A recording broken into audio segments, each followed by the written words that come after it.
Hello दोस्तों। आज का जो सेशन है वो है क्यूबरनेटिस ऑब्जर्वेबिलिटी विथ ग्राफाना। ठीक है। सो हम लोग स्टेप बाय स्टेप ये सारी चीजें आज क्रिएट करके देखेंगे।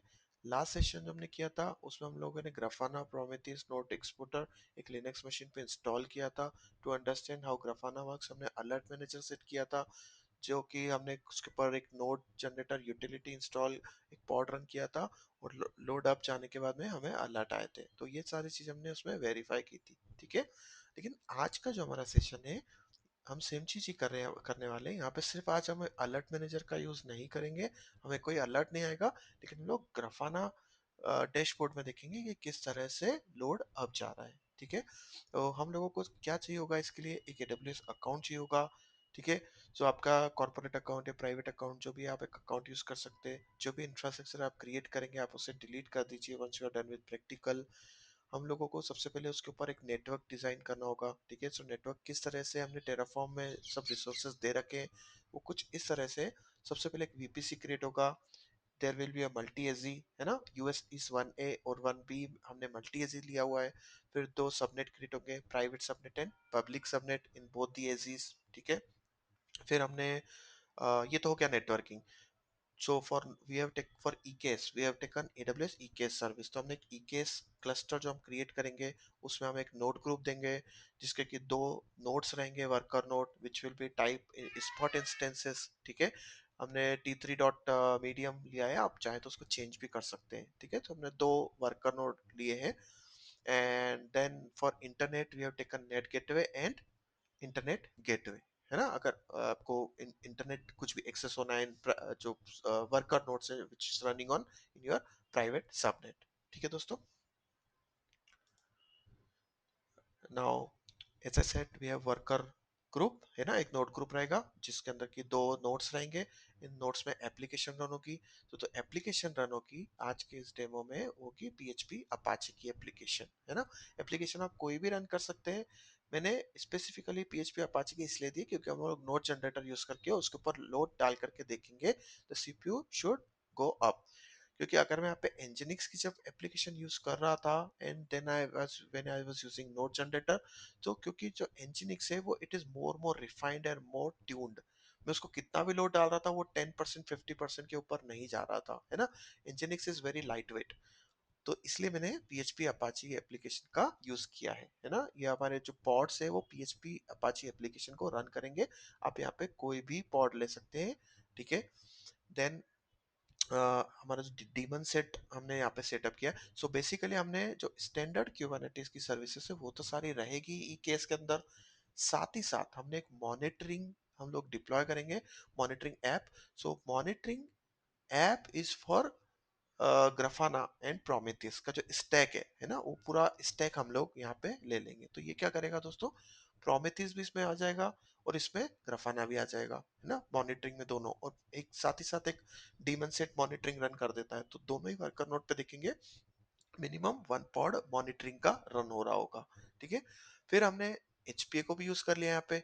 HPA इसलिए यूज किया, हॉरिजॉन्टल पॉड स्केलिंग। मैं चाहता हूँ जब एप्लीकेशन के ऊपर हम लोग लोड डालें, अपने जो पॉड की जो सर्विस क्रिएट होगी उस सर्विस का यूज करके जब लोड डालें, जब 50% CPU जो है 50% एंड अबव जाता है, तो ऑटोमेटिक नंबर ऑफ रेप्लिकास बढ़ जाना चाहिए। ऐसा ना हो कि उसके ऊपर लोड आ रहा है और लोड 100% के ऊपर चल गया और मेरा पॉड क्रैश हो गया, है ना। किसी भी रीजन में पॉड क्रैश नहीं होना चाहिए, तो हमने यहाँ पे HPA का यूज किया। HPA के लिए जरूरत होती है मैट्रिक्स, आपको डिप्लॉय करना होता है ना, क्यूबरनेटिस में। तो हमने मैट्रिक्स डिप्लॉय किया है। फिर हमने HPA को सेट भी कर लिया है। HPA जो ऑटो स्केलिंग होता है वो हमें सेट करना होता है। ठीक है। कि आपको कितना परसेंट CPU रखना है, आपको मिनिमम नंबर ऑफ रेप्लिकास कितना रखना है, मैक्सिमम कितना रखना है। तो मैट्रिक्स डिप्लॉय करना और HPA को फिर ऑटो स्केलिंग को सेट करना, this are two different things. ठीक है। अब हम लोग जो डिप्लॉय कर रहे हैं मॉनिटरिंग और मैट्रिक्स, इसको हम kubectl के कमांड से भी डिप्लॉय कर सकते थे, या फिर हम हेल्म का यूज कर सकते हैं, है ना दोस्तों। हेल्म चार्ट यूज करके हमने इसको डिप्लॉय किया, विच इज क्वाइट इजी हो जाता है। क्यूबरनेटिस से kubectl से भी यूज कर सकते हो डायरेक्टली, -f करके अप्लाई करके आप फाइल का नेम दे दो, या फिर हेल्म का यूज कर सकते हो। हेल्म का एक फायदा ये मिल जाता है कि हमारे पास एक वर्जनिंग मेंटेन हो जाती है। अगर आपको रोल बैक भी करना है किसी प्रीवियस YAML फाइल्स पे, तो इट इज क्वाइट इजियर। ठीक है। ओके दोस्तों। सो ये सारी प्री रिक्विजिट्स है आपको। जितना भी आप इसकी आपकी स्क्रीन पर लेफ्ट साइड में देख रहे हो, सो अगर आपके पास मैकबुक है तो ये सारी चीज़ें आप इंस्टॉल सेटअप कर लो। यूबंटू है तो सेट उस पर भी कर सकते हो। यदि आपके पास विंडोज़ है तो विंडोज़ में दोस्तों मैंने करके नहीं देखा है, आप ट्राई कर सकते हो। अगर आपके पास विंडोज़ मशीन है और आप ये सारी चीज़ें करके देखना चाहते हैं, तो आई विल सजेस्ट कि आप या तो फिर आप एक ईसी टू इंस्टेंस क्रिएट कर लो अमेज़न पे या एज़ुर पे, कहीं जहाँ भी आप कंफर्टेबल हो। एक इंस्टेंस सेटअप करके और उसमें ये सारी चीज़ें पहले इंस्टॉल कर लो, है ना? सेटअप कर लो। एडब्ल्यूएस की एक्सेस कीज़ आईएम में जाकर वहाँ पे a AWS access keys create करके एडब्ल्यूएस एक्सेस कीज़ सेटअप कर लो, and then you can easily do this practical. जितनी भी आज हम कमांड्स परफॉर्म करेंगे या kubectl से जितने भी YAML फाइल्स हम लोग एप्लीकेशन डिप्लॉय करेंगे, वो सारी गिटहब में जो है वो मैंने ऑलरेडी कमिट कर चुका हूँ, तो वो मैं आपको लिंक डिस्क्रिप्शन बॉक्स में शेयर कर दूंगा, ठीक है? टेराफॉर्म की टीएफ फाइल्स भी उसमें है, तो इंफ्रास्ट्रक्चर जो क्रिएट होगा वो उसके लिए आपको सिर्फ और सिर्फ आपको टेराफॉर्म की जो कीज है, टेराफॉर्म आप सॉरी टेराफॉर्म जो टीएफ फाइल से वो आपको एग्जीक्यूट करना है, ठीक है? लेकिन अब ये पूरा होने के बाद आप याद से आप डिलीट भी कर दीजिएगा, ठीक है दोस्तों? अदरवाइज जितने भी हमने नेट गेटवे देखा या स्पॉट इंस्टेंस देखे, ठीक है, इन सब का चार्जेस जो है वो काफी हाई है ना? तो अगर आप सपोज आप दिन भर भी अगर 12 आवर्स के लिए भी आप रन करते, तो करीब करीब आपको 300 रुपए तक जा सकता है। So what I suggest 1 hour 2 hour, जब भी आपको जैसे once you are done with this all practicals you destroyed है ना, terraform destroy का यूज करके, ठीक है दोस्तों? Now let's jump on to practical. चलिए दोस्तों, अब हम सबसे पहले गिट क्लोन कर लेते हैं यहाँ पर। आपके पास अगर गिट इंस्टॉल्ड है तो आप इजीली गिट क्लोन कर सकते हैं, ठीक है? मैंने जो मेरा जो EC2 मशीन आप देख रहे हैं, इसमें मैंने गिट इंस्टॉल पहले कर लिया था और इसमें मैंने अभी रूट से लॉगिन कर लिया। आप चाहे तो नॉन रूट यूजर से भी काम कर सकते हैं, इट्स नॉट नेसेसरी कि आपको रूट यूजर की यहाँ पे नीड है, ठीक है? So git clone and this URL, ठीक है, जो मैं डिस्क्रिप्शन बॉक्स में आपके साथ शेयर कर दूंगा। Then go into this directory, okay? अभी हम लोग यहाँ पे देखेंगे तो यहाँ पे दो फाइल्स है ना? और हिडन फाइल्स अगर कुछ है तो वो भी देख लेते हैं। हमारे पास डॉट गिट है, ठीक है? तो डॉट गिट डायरेक्टरी वैसे अगर कुछ भी जैसे हम लोग जब गिट इनिट करते हैं या गिट क्लोन करते हैं, ठीक है, तो डॉट गिट एक क्रिएट हो जाती है जिसमें सारी हिस्ट्री मेंटेन करता है, ठीक है? हमारे पास डेमो ऐप YAML है, ये एप्लीकेशन के लिए। हमारे पास डॉट गिट इग्नोर है, तो डॉट गिट इग्नोर बेसिकली जो मैं आपसे पहले भी डिस्कस कर रहा था, तो ये जो फाइल्स आप देख रहे हो डॉट टेराफॉर्म डायरेक्टरी या डॉट टीएफ स्टेट फाइल, जब हम टेराफॉर्म प्लान अप्लाई करेंगे तब वो क्रिएट होगी, ठीक है, जो कि स्टेट मेंटेन करता है टेराफॉर्म की। तो वो हमको गिट में नहीं चाहिए, तो हम उसको इग्नोर कर रहे हैं। साथ ही साथ अगर कोई बैकअप फाइल क्रिएट हो जाती है तो उसको भी इग्नोर कर देगा, ठीक है? फिर मेन डॉट टी एफ, जिसमें हमारे टेराफॉर्म के जो जितने भी रिसोर्सेस हैं वो हमने मेन डॉट टी एफ में डाल रखे हैं। तो जितने भी टेराफॉर्म की एक्सटेंशन होता है डॉट टी एफ, तो हम लोग उसको भी अभी गो थ्रू करेंगे, ठीक है दोस्तों? और ये जो आप देख रहे हैं इसकी भी वैसे हमें नीड नहीं है, इसको हम डिलीट कर सकते हैं। डॉट टेराफॉर्म डॉट लॉग, ये बेसिकली जो फाइल्स है जो आप देख रहे हो, बेसिकली वर्जन मेंटेन करती है। मैंने इसके पहले जब भी टेराफॉर्म इनिट रन किया होगा तो उसके अंदर जितने भी प्लगइन्स के वर्जन या फिर जितने भी मॉड्यूल के वर्जन है वो सब इसके अंदर वो एक मेंटेन करके रखता है, ठीक है? ओनली वर्जन स्पेसिफिक, तो इसकी भी गिट में कोई नीड नहीं, क्योंकि आप तो जब टेराफॉर्म इनिट चलाओगे तो आपके टाइम पे हो सकता है कि वर्जन कुछ चेंज हो गया हो, राइट? इट में भी हायर वर्जन, ठीक है? सो आपकी जो खुद की डॉट लॉग फाइल है वो क्रिएट हो जाएगी, ठीक है दोस्तों? सो आइए अब हम लोग मेन डॉट टीएफ को डिस्कस कर लेते हैं, ठीक है? मेन डॉट टीएफ के अंदर क्या है before we run Terraform init. So दोस्तों बेसिकली सबसे पहले हमने रिक्वायर्ड प्रोवाइडर, तो प्रोवाइडर का वर्जन दे रखा है एडब्ल्यूएस का, कि जो एडब्ल्यूएस का जो भी वर्जन होगा प्रोवाइडर का, इट शुड बी अप्रोक्सीमेटली और हायर 5.0, है ना? तो 5.0 से लेके 5.9 तक कुछ भी वर्जन जो भी अवेलेबल होगा सिर्फ वही डाउनलोड होगा। वैसे कॉर्पोरेट्स में क्या होता है दोस्तों, हम स्पेसिफिक वर्जन देके रखते हैं, क्योंकि हो सकता है कि कोई माइनर वर्जन 5.1 था, 5.2 की वजह से कोई आपके चेंजेस ब्रेक हो रहे हो, तो हम लोग एक स्पेसिफिक वर्जन इक्वल्स टू करके देके रखते हैं ना।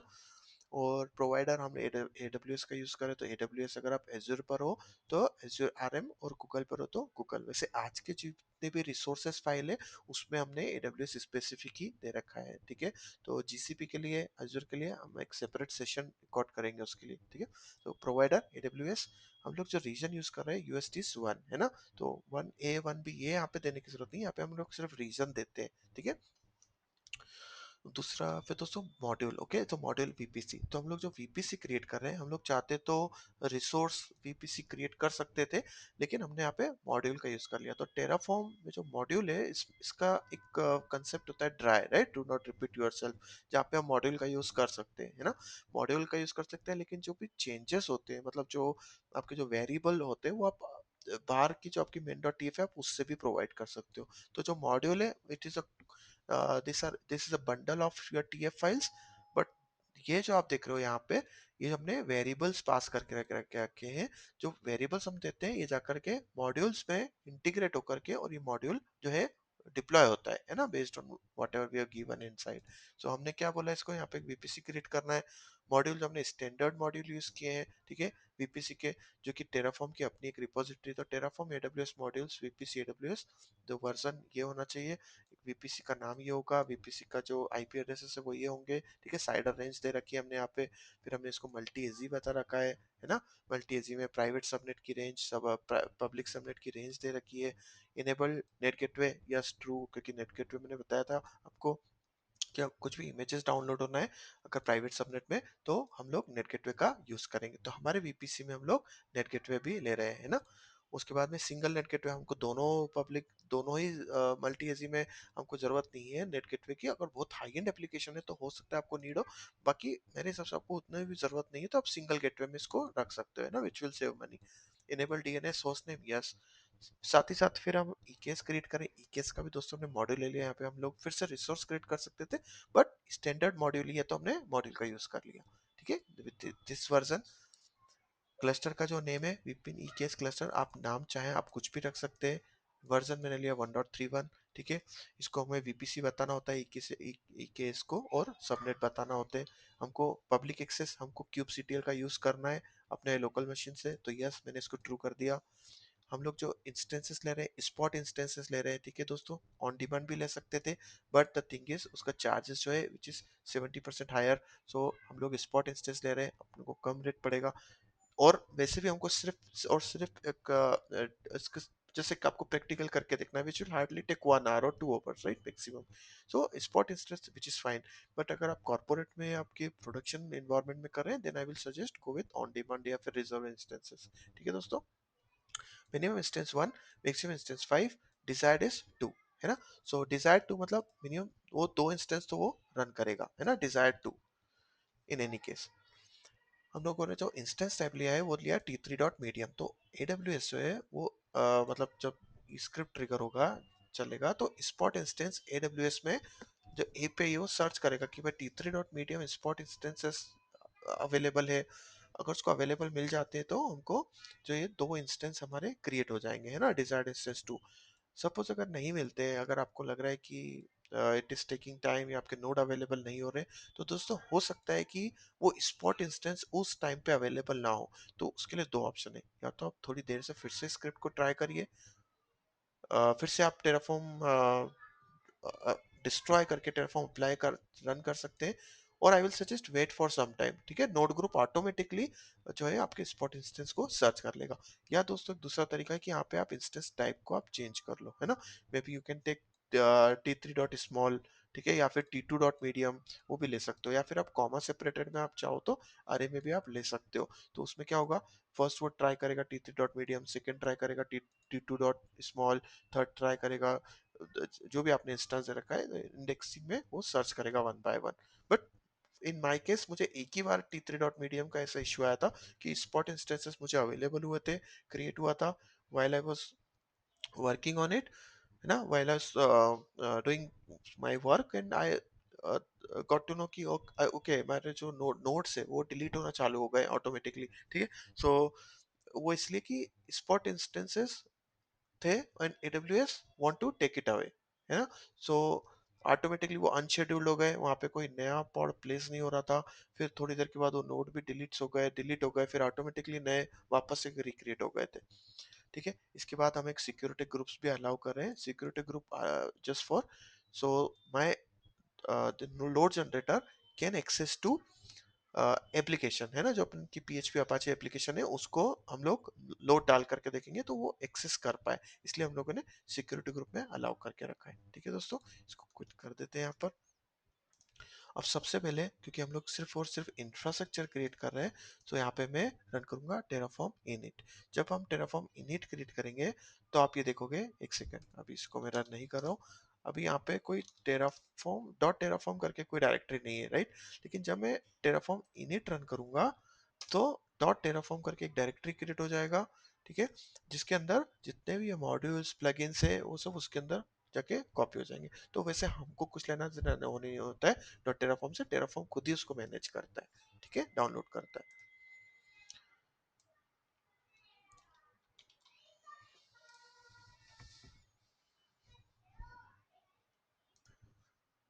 ठीक है दोस्तों, अब हम रन करेंगे टेराफॉर्म प्लान, है ना। हमारे जो फाइल्स है एक ही डॉट टी एफ फाइल्स है ना, जो टेराफॉर्म उसको रीड करेगा।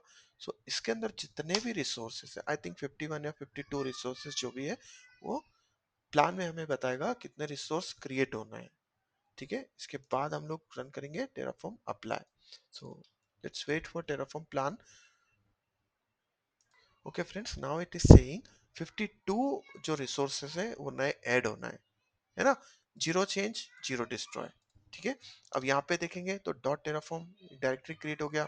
ठीक है, डॉट टी एफ स्टेट अभी ऐसी कोई फाइल क्रिएट नहीं हुई है, क्योंकि मैंने अभी तक टेराफॉर्म अप्लाई नहीं चलाया है ना, फर्स्ट टाइम भी, इसलिए डॉट टी एफ स्टेट कोई फाइल नहीं क्रिएट हुई है। जब मैं टेराफॉर्म अप्लाई रन करूंगा, उसको अप्रूव करूंगा, देन आई विल सी कि डॉट टी एफ स्टेट एक नई फाइल क्रिएट हो जाएगी। ठीक है, so as per terraform it is going to add 52 resources, zero change zero destroy, which I am happy, all these are resources. ठीक है, सो वो कुछ कीज क्रिएट करने वाला है। ठीक है, कुछ ई केस के जो जैसे कुछ डेटा है, तो ये भी एक रिसोर्स हो गया। So likewise we have 52 resources, जिसमें EKS, security groups, node groups, ये सारी चीजें क्रिएट होगी। ठीक है दोस्तों, अब हम इसको यहाँ पे यस बोल देते हैं। ठीक है, मैंने टेराफॉर्म अप्लाई रन किया, इट इज आस्किंग यस और नो। ठीक है, 52 add, I am happy with the change, yes. दोस्तों now this will take some time, I think 15-17 minutes, तो मैं वीडियो को यहीं पे पॉज करता हूँ। जब ये कंप्लीट हो जाएगा then I will resume it. Hi friends, so here we गो।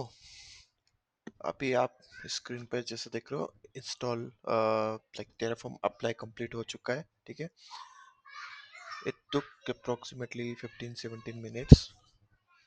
ठीक है, अप्लाई कंप्लीट, ये वार्निंग है दोस्तों, इसको आप इग्नोर कर सकते हो। ठीक है, दैट्स नॉट एन इश्यू।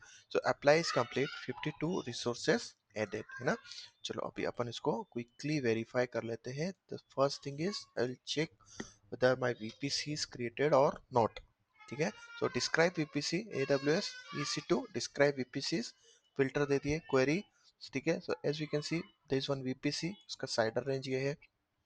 ठीक है, नेक्स्ट डिस्क्राइब VPC हो गया, and next subnet. Okay, so subnet, let's verify subnet here. So सबसे पहले उसका वेरिएबल सेट कर लिया and then describe subnets. Okay, sorry, AWS EC2 describe subnets. तो हमारे पास टोटल 4 सबनेट है ना, दो प्राइवेट के और दो पब्लिक के। नेट गेटवे, ठीक है, we have one NAT gateway and then final is EKS cluster. ठीक है, AWS EC2 describe NAT gateways, AWS EKS describe cluster, है ना। ये सारी हम लोग AWS की कमांड्स यूज कर रहे हैं। आप चाहते हो तो AWS कंसोल के थ्रू भी आप चेक कर सकते हो। ठीक है, ग्राफिकल जो कंसोल है वहां से भी चेक कर सकते हो जा करके। ठीक है, तो it's because it's easiest way, तो मैं कमांड लाइन के थ्रू ही चेक कर रहा हूँ। सो EKS डिस्क्राइब क्लस्टर। ठीक है दोस्तों, तो this is the cluster name. ठीक है, this is and point active and this is the version, है ना। ओके, दोस्तों वर्जन यहाँ पे याद रखने वाली चीज़ है, टेराफॉर्म का हो गया, ईकेएस का हो गया, तो ये आप वर्जन याद रखिए। अगर मॉड्यूल्स के आप नहीं भी याद रखते हैं टेराफॉर्म मॉड्यूल्स के, तो इट विच इज़ ओके, है ना। बट यहाँ पे जो हाई लेवल पे ईकेएस का हो गया 1.31 या फिर टेराफॉर्म वर्जन है, ये आप याद रखो, है ना, ठीक है। So now node group, okay, one more thing, let's verify node group, ठीक है। तो ये सब टेराफॉर्म इंफ्रास्ट्रक्चर में क्रिएट हो चुका है, ठीक है। अब हम लोग नेक्स्ट जो करेंगे, हम लोग क्यूब सीटीएल को सेटअप करेंगे। इसके पहले दोस्तों एक चीज और वेरीफाई कर लेते हैं, the last bit is EC2 instances, जो स्पॉट इंस्टेंसेस हमने क्रिएट किए थे ना, T3 डॉट मीडियम। तो ये देखो दो इंस्टेंस इसने क्रिएट कर दिए है ना, एक 1A में चलेगा, एक 1B में। इट्स नॉट नेसेसरी, हो सकता है दोनों भी 1A में हो 1B में हो, तो नोड ग्रुप्स के ऊपर है, वो कैसे उसको मैनेज करता है, उसको जहाँ भी अवेलेबिलिटी मिलती है, विच इज ओके, ठीक है। तो चलिए अब अपन EKS क्लस्टर का जो क्यूब सीटीएल है वो सेटअप करेंगे। तो दोस्तों क्यूब CTL को सेटअप करने के लिए AWS EKS अपडेट कॉन्फ़िग एक फाइल होती है। एक फाइल क्या करती है, हमारे जो लोकल में क्यूब कॉन्फ़िग फाइल है ना, डॉट क्यूब के अंदर स्लैश कॉन्फ़िग, इसके अंदर सारे सर्टिफिकेट्स वो स्टोर कर देती है, ठीक है। जो भी अब क्यूब CTL कमांड रन होगा, तो उसके लिए जो क्यूब कॉन्फ़िग है ये सेटअप होना जरूरी है, ठीक है। तो इसको सेटअप करने के लिए हम लोग करते हैं AWS EKS अपडेट कॉन्फ़िग। चलिए अब क्यूब सीटीएल गेट नोड्स करके देखते हैं, है ना, गेट नोड्स। तो ये दो नोड है जो कि क्यूबरनेटिस में जो हमारा जो वर्कर साइड है, मतलब जो वर्कर नोड है वहाँ पे ये दो नोड है यहाँ पे। As I said earlier, right, अगर आपके पास दो नोड है, चार नोड है, आपके ऊपर है आपको कितने वर्कर नोड रखना है, ठीक है। हमने आज के डेमो के हिसाब से दो ही वर्कर नोड इसको रखे हैं मिनिमम, ठीक है। चलिए अब अपन एप्लीकेशन, अब हम लोग जो डिप्लॉय करेंगे वो करेंगे मैट्रिक सर्वर, ठीक है दोस्तों। तो मैट्रिक सर्वर की यहाँ पे डिप्लॉय करने की नीड क्या थी, हम लोग, क्योंकि मैंने आपको शुरू में बताया था हम लोग HPA सेटअप करेंगे, है ना, HPA सेटअप करेंगे, तो उसके लिए हमको मैट्रिक सर्वर चाहिए होगा। सो क्यूब CTL अप्लाई -F, इसको वेरीफाई भी कर लेते हैं, ठीक है। सेटअप हो गया। यहाँ पे आप देख सकते हो जो YAML फाइल है, ठीक है, जो components.yaml है, उसके अंदर कितनी कुछ चीजें हमको यहाँ पे इंस्टॉल हुई है, ठीक है। तो get pods hyphen hyphen namespace kube hyphen system, ठीक है। यहाँ पे आप देखेंगे तो मैट्रिक सर्वर करके एक नया पॉड उसने रन कर दिया है, अभी रेडी नहीं हुआ है बट वो इट्स रनिंग फ्रॉम 60 सेकेंड्स। इसको फिर से एक बार रन कर लेते हैं।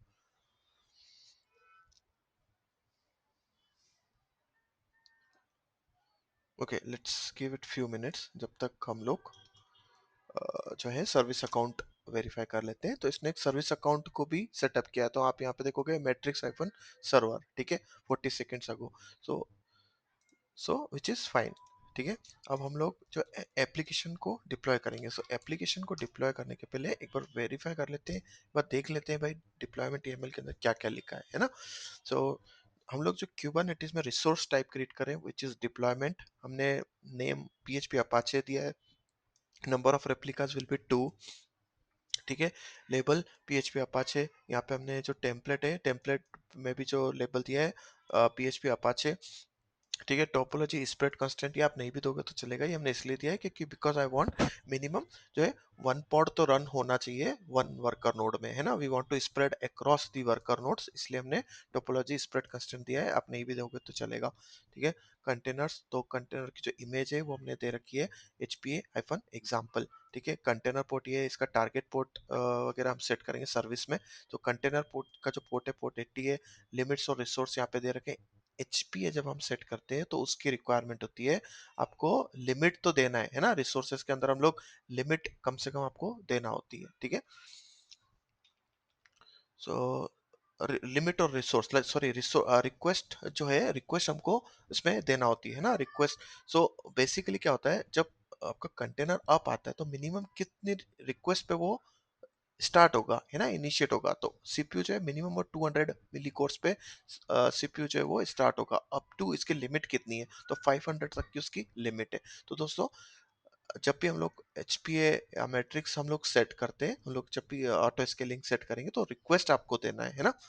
और साथ ही साथ फिर हमने क्या किया, एक सर्विस सेटअप कर दी। तो सर्विस हमने सेटअप की है which is name is this, ठीक है, उसका जो सिलेक्टर है ऐप पीएचपी अपाचे। देखो ऊपर अपन ने डिप्लॉयमेंट में जो उसका नेम दिया था, सॉरी इसमें जो अपने कंटेनर की टेम्पलेट में जो नेम दिया था वो यही दिया था पीएचपी अपाचे। तो यहाँ पर भी हम लोग जो नेम देंगे पीएचपी अपाचे देंगे, ठीक है, उसी के लिए हम लोग सर्विस क्रिएट कर रहे हैं। अब उसका पोर्ट क्या है, पोर्ट 80, टारगेट पोर्ट भी हमने 80 ही रखा है ना। टारगेट पोर्ट मतलब मैंने ऊपर अपन ने देखा था, देखिए कंटेनर के स्पेक में कि हम लोग पोर्ट 80 पे हमारी सर्विस रन हो रही है, तो यहाँ पे जो सर्विस रन होगी वो भी पोर्ट 80 पे हम लोग रन कर रहे हैं, ठीक है। फिर हमने साथ में एक पीडीपी क्रिएट कर दिया। तो पीडीपी इसलिए क्रिएट किया है बेसिकली, जब लेट से इसकी भी वैसे ज़रूरत नहीं है, लेकिन आप चाहो तो इसको रख सकते हो। जब भी हम लोग जैसे कॉर्डन वगैरह चलाते हैं ना, क्यूबसीटीएल कॉर्डन नोड नेम, जहाँ पे मैं चाहता हूँ अपने वर्कर नोड को अनशेड्यूलेबल, लेट से मुझे कोई नई इमेज के साथ में वर्कर नोड को अप करना है, ठीक है, लेकिन मैं चाहता हूँ मेरी एप्लीकेशन बिल्कुल डाउन नहीं जाना चाहिए। It must ensure that at least minimum one pod should be running, है ना। ऐसा ना हो कि हमने किसी वर्कर नोड को कॉर्डन कर दिया, नए वहाँ पे पॉड शेड्यूल नहीं हो रहे, और हमने उसको जब क्यूबसीटीएल ड्रेन और नोट किया तो पता चल रहा है कि वो कहीं और प्लेस करने की ट्राई कर रहा है, उस वर्कर नोड को हम लोग ड्रेन कर रहे हैं लेकिन कहीं और ठीक से प्लेस नहीं हुआ, ठीक है, पॉड वहाँ पे रन नहीं हुआ। सो हम लोग यहाँ पे पीडीपी इसलिए सेट करते हैं कि I want my minimum one number of one pod should be up and running, ठीक है, उसको मैच लेबल दे दिया। तो इन एनी केस अगर वो ड्रेन भी करता है तो वन पॉड कहीं ना कहीं तो चल रहा होगा भाई, है ना। तो ये एक चीज है जो हमने दी है, अभी नहीं भी दोगे तो अब चलेगा, लेकिन क्योंकि आपको कंसेप्ट क्लियर होना चाहिए इसलिए ये चीजें मैंने इंक्लूड करी है इसमें, ठीक है। तो अब चलिए हम लोग एप्लीकेशन को डिप्लॉय कर लेते हैं। अभी आपको पहले दिखा देता हूँ कि हमारे पास कुछ यहाँ पे पॉड वगैरह कुछ रन हो रहे हो, तो हमारे पास कोई पॉड नहीं है। अब kubectl apply minus F demo app YAML file हमने दे दी है, ठीक है। अब इसके बाद इसको वेरीफाई कर लेते हैं। तो यहाँ पे देखेंगे कि कम, क्योंकि अपन ने रेप्लिका कितने दिए थे, दो, तो यहाँ पे देखिए दोस्तों दो रेप्लिका जो है वो रन कर रहा है, कंटेनर क्रिएटिंग, है ना, ठीक है। अभी ओके, लेट्स चेक डिप्लॉयमेंट, है ना, डिप्लॉयमेंट तो दोस्तों क्योंकि अपन ने डिप्लॉय किया था, तो डिप्लॉय जब भी हम डिप्लॉयमेंट चलाते हैं तो वो कितने रिसोर्स क्रिएट करता है, सिर्फ डिप्लॉयमेंट नहीं करेगा, वो डिप्लॉयमेंट भी करेगा रिसोर्स वन, फिर वो रेप्लिकास क्रिएट करेगा रिसोर्स टू, और थर्ड वो पॉड क्रिएट करेगा। तो जब हम डिप्लॉयमेंट चलाते हैं तो मिनिमम वो तीन रिसोर्स क्रिएट करता है, ठीक है। तो क्यूब सीटीएल गेट डिप्लॉय, तो ये वहाँ पे देखो PHP Apache to after two, है ना, दो दो में से दोनों सब पॉड्स जो है अप एंड रनिंग है, ठीक है, minimum two and age 23 seconds ago, ठीक है। पीडीपी नहीं, सर्विस देख लेते हैं पहले, ठीक है। तो सर्विस पीएचपी अपाचे करके न्यू सर्विस क्रिएट हो गई है 60 seconds ago, which is type of cluster IP and, क्योंकि अपन ने कोई टाइप नहीं दिया था तो बाय डिफॉल्ट वो क्लस्टर आईपी सर्विस से स्टार्ट हो गई, नहीं तो और भी टाइप की सर्विसेज होती है, ठीक है। सो क्लस्टर आईपी हमने यहाँ पे लिया, और इसके साथ ही पीडीपी को देख लेते हैं, है ना। पॉड डिस्ट्रीब्यूशन बजट क्या है, ठीक है। So pod distribution budget one, where is minimum हमने वन दे दिया, है ना, पीएचपी पीडीपी करके क्रिएट किया। चलिए अब हम लोग इस, अब ये तो हो गया एप्लीकेशन सेटअप हो गई, अब हम लोग हॉरिजॉन्टल पॉड स्केलिंग को भी हमको सेटअप करना होगा, है ना, ऑटो स्केलिंग सेटअप करना होगा। तो अपने मैट्रिक्स जो है उसको डिप्लॉय कर लिया था, ठीक है। अभी एचपी करके पहले इंश्योर कर लेते हैं कुछ एचपी यहाँ पे सेटअप है क्या, तो बोल रहा है नो रिसोर्सेज, है ना, एचपी विच इज फाइन,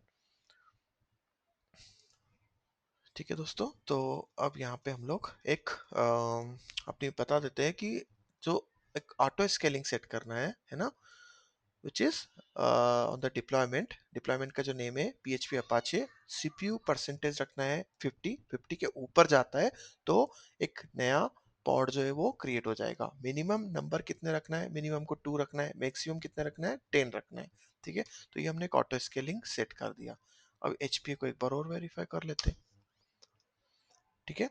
तो अभी कितना दिखा रहा है PHP Apache, ठीक है, CPU अननोन, उसको थोड़ा एक दो मिनट देते हैं जब तक कि वो कैलकुलेट करेगा। तो यहाँ पे बाय डिफॉल्ट जो भी करंट नंबर ऑफ परसेंटेज है वो यहाँ पे आ जाएगा, और 50% हमने दिया है कि 50% से ऊपर जाता है तब उसके जो नंबर ऑफ रेप्लिकाज है वो इंक्रीज हो जाएंगे,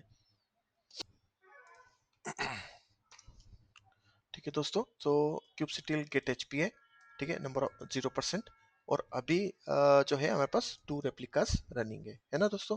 तो हमने मैट्रिक्स इंस्टॉल कर लिया, HPA सेटअप कर लिया, ऑटो स्केलिंग।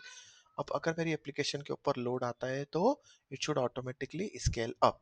ठीक है, सो ये तो हम करेंगे ही सही, इसके साथ ही साथ एक बार हम लोग ये हेल्म की मदद से अ, हम लोग जो प्रोमेथिस और ग्राफाना है इसका भी सेटअप कर लेते हैं। ठीक है दोस्तों, सो चलिए।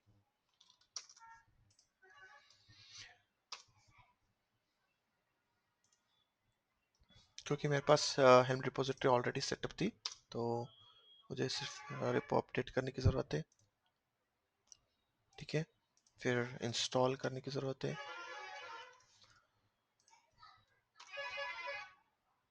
सो एक नई नेम स्पेस क्रिएट हो जाएगी मॉनिटरिंग करके।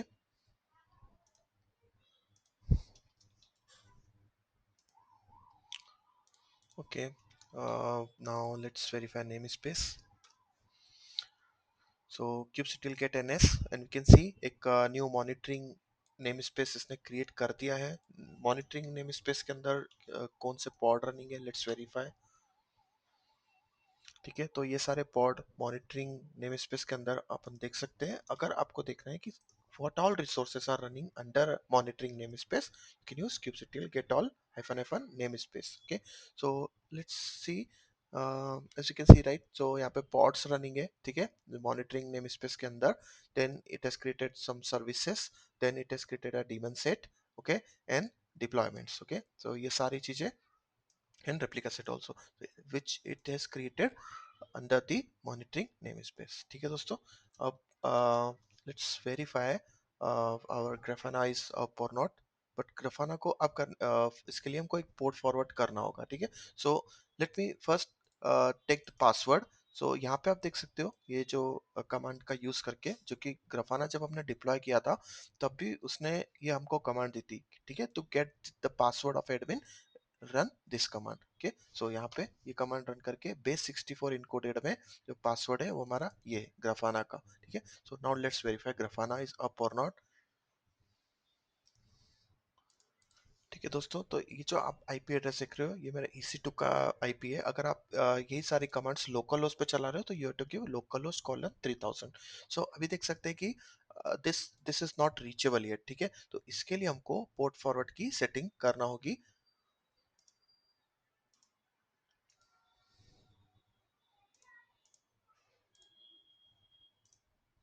सो ओके, सो kubectl पोर्ट फॉरवर्ड जो सर्विस है, ठीक है, जो मॉनिटरिंग जब हमने डिप्लॉय किया था तो उसने एक सर्विस इंस्टॉल की थी, monitoring iPhone service. The front end port will be 3000, back and port जो अपना टारगेट पोर्ट है विच विल बी 80। ठीक है, name space will be monitoring, address 0.0। अगर आपका लोकल है तो आपको इसकी जरूरत नहीं है, क्योंकि ये मेरा भी एक रिमोट मशीन है जहाँ से मैं kubectl की कमांड्स रन कर रहा हूँ, तो इसलिए मुझे एड्रेस ये देना होगा। ठीक है, और बैकएंड में रन करना है तो /dev/null। Okay, so let's verify, reload करते हैं इसको।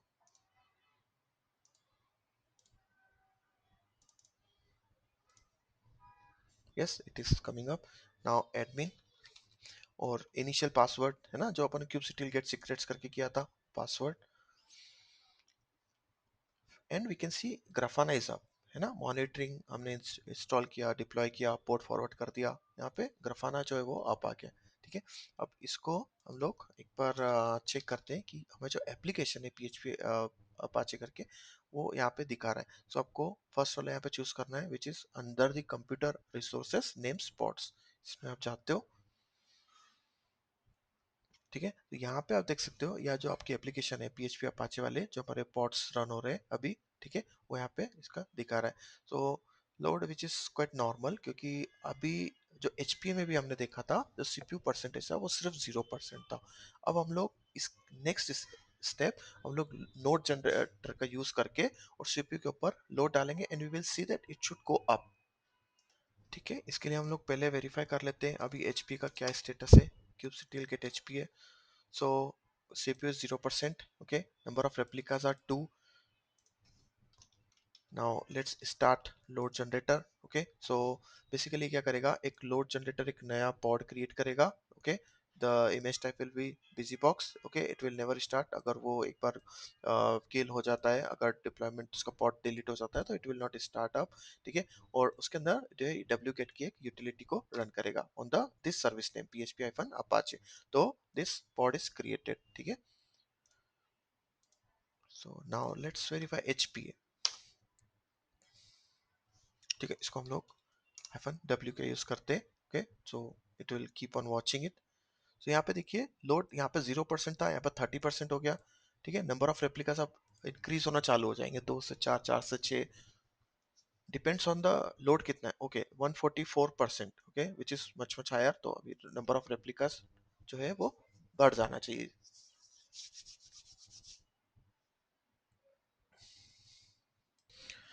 Now you can see number of replicas are 4। Okay, and CPU is 169%। ये चीज हम वेरीफाई करते हैं ग्राफाना में। ठीक है, load started going up. Number of replicas है जो पॉड है वो 7 हो चुके हैं, है ना। एक बार इसको देख लेते हैं, क्यू ctl get pods। ठीक है, ये देखिए, है ना, कुछ हम लोग देख रहे हैं यहाँ पे कुछ कंटेनर क्रिएट हो रहे हैं और कुछ को रन कर रहा है। ठीक है, php apache।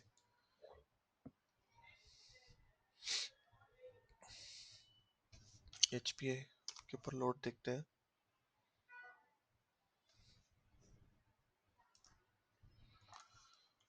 तो दोस्तों hpa देख लेते हैं अभी कितना है, 53%। ठीक है, सो दोस्तों एक चीज जो कि मैंने नोटिस की, यहाँ पे लोड जनरेटर टर्मिनेट होना स्टार्ट हो गया था। Okay, so to find root cause, because आपको याद होगा शुरू में मैंने आपको बताया था हम लोग स्पॉट इंस्टेंस ले रहे हैं। ठीक है, जो AWS कभी भी उसको वापस लेता है, लेकिन नोड ग्रुप क्या करता है, फिर से ट्राई करता है। सो मैंने एक चीज नोटिस करी कि ये जो नोड है, देखो 12 minute ago it is started. ठीक है, सो पॉसिबली क्या हुआ होगा यहाँ पर कि जो हमारा नोड था, ठीक है, तो वो स्पॉट इंस्टेंस ने जो AWS ने वापस उसको रिवॉक किया एंड नोड ग्रुप ने फिर से उसको रीजनरेट किया। सो फिर से यहाँ पे प्लेस हो गया और हमारा जो लोड जनरेटर था वो प्रीवियस नोड पे रन हो रहा था। ठीक है, सो और हमने पॉलिसी क्या सेट करी थी जब हमने लोड जनरेटर को रन किया था, आइफन एफन नेवर। ठीक है, तो उसने फिर से स्टार्ट नहीं किया। तो ये मैंने लोड जनरेटर को फिर से स्टार्ट कर दिया है, मैं आपको दिखा देता हूँ। ठीक है, load generator and it has again started 2 minutes ago. ठीक है, अभी जो लोड है एचपी के ऊपर अभी 47%। ठीक है, और नंबर ऑफ रेप्लिकास 8। ठीक है दोस्तों, अब इसको हम लोग ग्राफाना पे भी एक बार देख लेते हैं क्या। 1 सेकेंड। ठीक है दोस्तों, तो जिससे आप इस स्क्रीन पे देख सकते हो जो load which was gone high, जब हमारा यहाँ पे नोड किल हो गया था या फिर नोड जब रिवॉक हो गया था AWS से, तो लोड वापस नीचे चले गया था बिकॉज लोड जनरेटर ही उसमें मतलब हमने लोड नहीं डाला था उसके ऊपर। इन वापस जब हमने मैंने नोड जनरेटर स्टार्ट किया तो वापस सीपीयू के ऊपर लोड गया, राइट। तो दोस्तों आज के एग्जाम्पल में इतना ही था। ओके, जस्ट मैं आपको एक बार चार्जेस बता देता हूँ क्योंकि आपको डिलीट भी करना है when you are creating all this infrastructure, तो आप याद से उसको डिलीट कर दीजिए। सो ईकेएस कंट्रोल प्लेन अगर आप क्रिएट करते हैं तो आपको लगेगा 0.10 डॉलर पर आवर। ठीक है, ईसी टू स्पॉट इंस्टेंस करते हैं तो अप्रोक्सीमेटली आपको जाएगा 0.012 पर आवर, और अगर नेट गेटवे करते हैं तो 0.045 पर आवर। ठीक है दोस्तों, सो अप्रोक्सीमेटली आपको 0.45 0.5 यूएसडी, ठीक है, मतलब पर आवर के हिसाब से आप पकड़ के चलिए कि कुछ 40-50 रुपए तक आपको जा सकता है। So what I suggest is when you are done you start deleting it. ठीक है दोस्तों, सो चलिए हम एक बार इसको स्टेप बाय स्टेप ये भी देख लेते हैं इंफ्रास्ट्रक्चर फिर से हमको डिलीट कैसे करना है। ठीक है दोस्तों, आई होप कि आपको यहाँ तक सब क्लियर है, आपको यहाँ तक कोई डाउट नहीं है। सीपीयू हमने एचपी करके देखा, हमने मैट्रिक्स इंस्टॉल किया, हम लोगों ने जो प्रोमेथियस के लिए मॉनिटरिंग स्टैक था वो हमने हेल्म की मदद से वो डिप्लॉय करके देखा। So I hope you are very very clear in this. ठीक है, so let's now delete the start deleting the infrastructure. ठीक है, उसके पहले क्योंकि हमने एप्लीकेशन डिप्लॉय किया था तो हमको एप्लीकेशन को भी डिलीट करना है। सो लेट्स वेरीफाई pod के so load generator which is running, load generator को पहले डिलीट कर लेते हैं. Okay, then delete application. Okay, so जो PHP अपाचे एप्लीकेशन हमने डिप्लॉय की थी, ठीक है, उसके साथ ही सर्विस PDP वो भी डिलीट हो गया. Now delete HPA. रिमेंबर हमने HPA सेट किया था, एक बार वेरीफाई कर लेते हैं. ठीक है, लेट्स डिलीट दिस.